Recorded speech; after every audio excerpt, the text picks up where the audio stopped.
Coba deh ingat-ingat, pernah nggak sih lagi nyetir santai, tiba-tiba lihat polisi di pinggir jalan, langsung jantung deg-degan. Padahal rasanya nggak ngapa-ngapain. Ya pengalaman kena tilang atau sekedar khawatir kena tilang itu kayaknya udah jadi bagian dari hidup kita di jalan raya. Tapi gimana kalau yang ngawasin kita itu bukan lagi petugas yang berdiri di pinggir jalan, tapi jaringan kamera pintar yang nggak pernah tidur, 24 jam nonstop. Bayangin skenario ini ya. Anda lagi berkendara seperti biasa. Nggak ada yang ngilang, aman-aman aja. Beberapa hari kemudian, ada surat cinta dari kepolisian nyampe di rumah. Pas dibuka, isinya foto mobil Anda lagi melanggar lalu lintas. Lengkap. Semua ditangkap dan dianalisis sama kecerdasan buatan. Nah, selamat datang di era baru penegakan hukum di jalanan Indonesia. Oke, dalam beberapa menit ke depan kita bakal bedah tuntas sistem ini. Pertama, kita lihat dulu kenapa sih tilang manual yang lama itu perlu diganti, terus kita dalamin gimana teknologi ETLE ini bekerja. Nah, yang paling penting, kita juga bakal bongkar di mana aja sistem yang kelihatannya canggih ini bisa salah. Tentu, kita juga akan sentuh isu besar soal data pribadi dan privasi.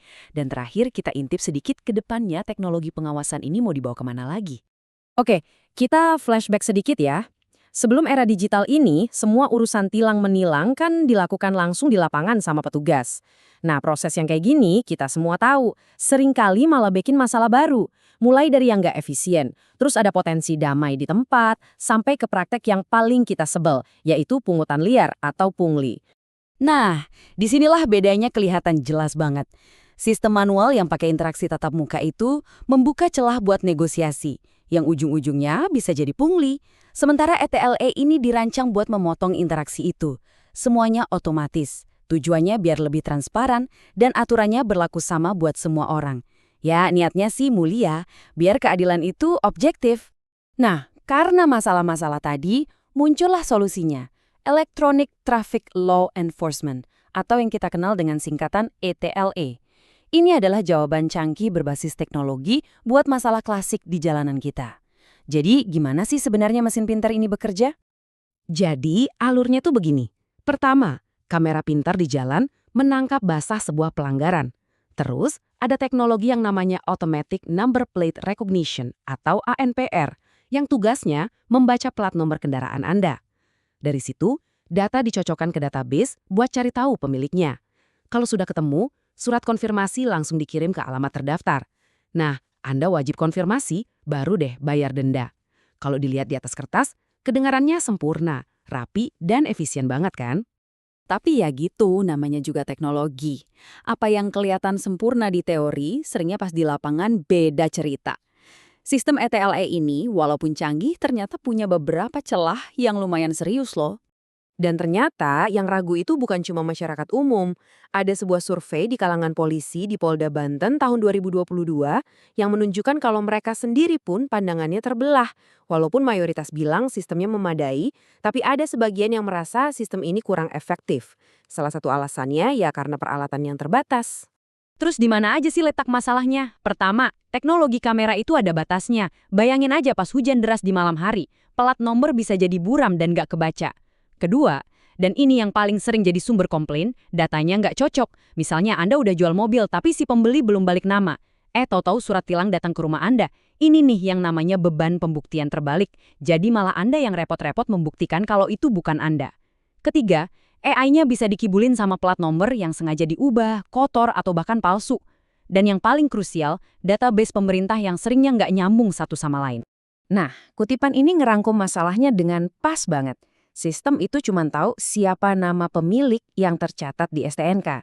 Dia nggak tahu siapa yang lagi pegang setir pas pelanggaran terjadi. Entah itu temen, saudara, atau orang lain. Ini jelas bikin situasi jadi rumit buat pemilik kendaraan yang nggak tahu apa-apa. Dari semua masalah teknis tadi, kita jadi mikir lebih jauh lagi kan? Pertanyaannya jadi lebih dalam. Seadil apa sih sebenarnya sistem otomatis ini? Dan yang nggak kalah penting, gimana dampaknya buat privasi kita semua? Nah, ini dia kelemahan paling mendasarnya. AI itu kan mesin ya. Dia diprogram cuma buat mendeteksi pelanggaran berdasarkan aturan yang kaku. Dia nggak punya empati, nggak bisa menilai konteks, dia nggak bisa bedain antara orang yang nerobos lampu merah karena iseng sama orang yang ngebut karena mau nganterin keluarga ke UGD. Buat AI, salah ya salah, titik. Nggak ada cerita lain. Dan kekhawatiran soal dada ini bukan sekedar opini atau ngomong kosong loh. Ada dasar hukumnya yang kuat banget di konstitusi kita.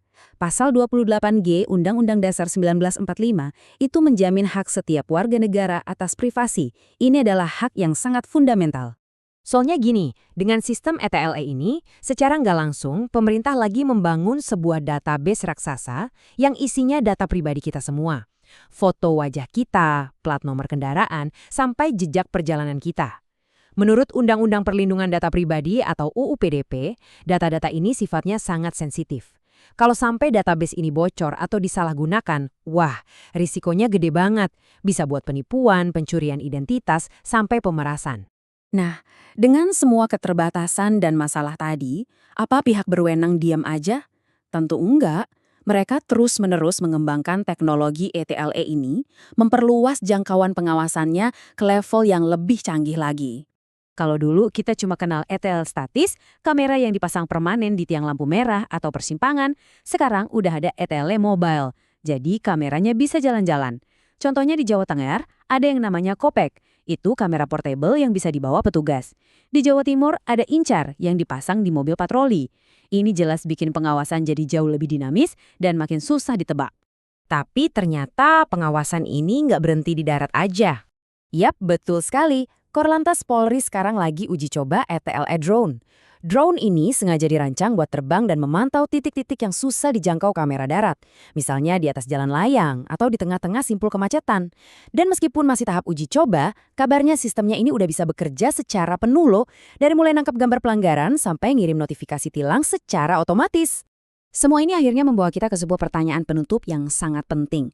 Dengan kamera yang dipasang di setiap sudut jalan, di mobil patroli, dan sekarang bahkan ada drone yang terbang di atas kepala kita, sadar atau enggak kita sedang bergerak menuju masyarakat yang diawasi secara total. Pertanyaannya sekarang adalah, demi menciptakan ketertiban di jalan, seberapa banyak privasi yang rela kita korbankan? Nah, ini adalah perdebatan yang perlu kita semua pikirkan bareng-bareng.